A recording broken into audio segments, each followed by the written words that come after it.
Here we go.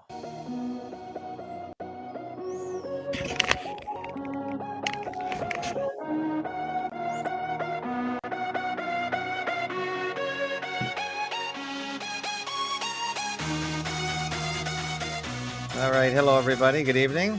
I'm back. I always come back eventually. This is the Fakeologist Show. It's Wednesday, November 2nd, 2022.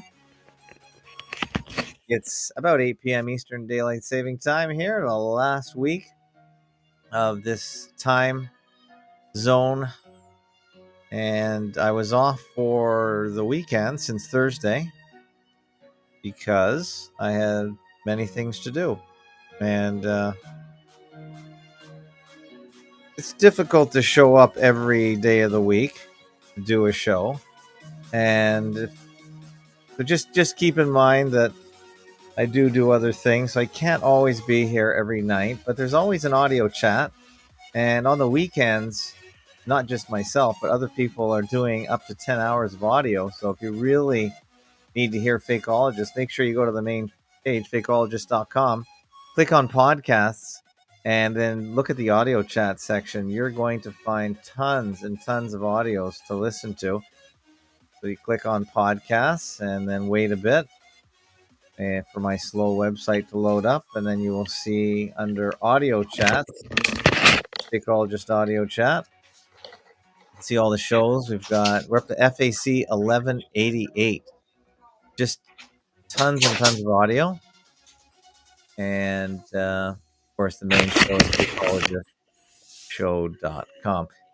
And that noise you hear in the background is my guest who's clamoring to say something. So let's just say hi right away to John Manley of blazingpinecone.com. Hey, John.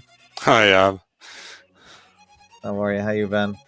yeah, pretty. It's been a hard 40 days, as you know, but Yeah, you've just finished the quarantine period, 40 days. Yeah, once more, if you don't know, John has been on a couple times to the show. He has a great book called Much Ado About Corona, and your wife just recently died.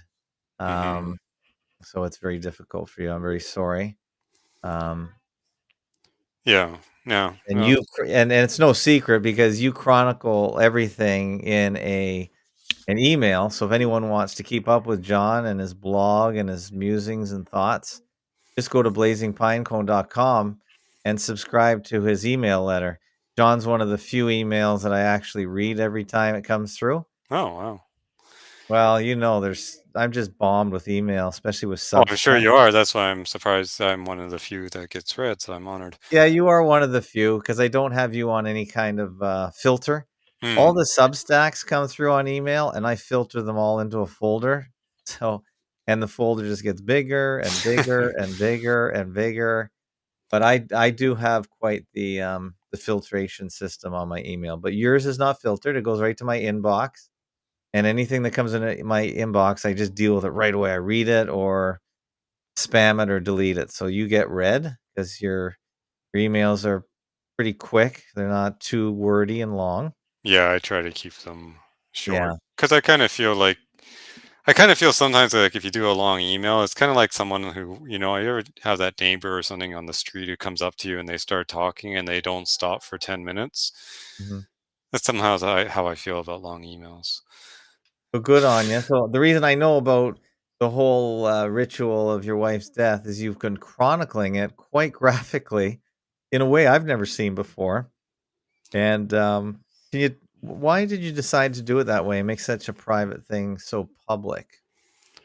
Oh, well, definitely just the writing aspect of it.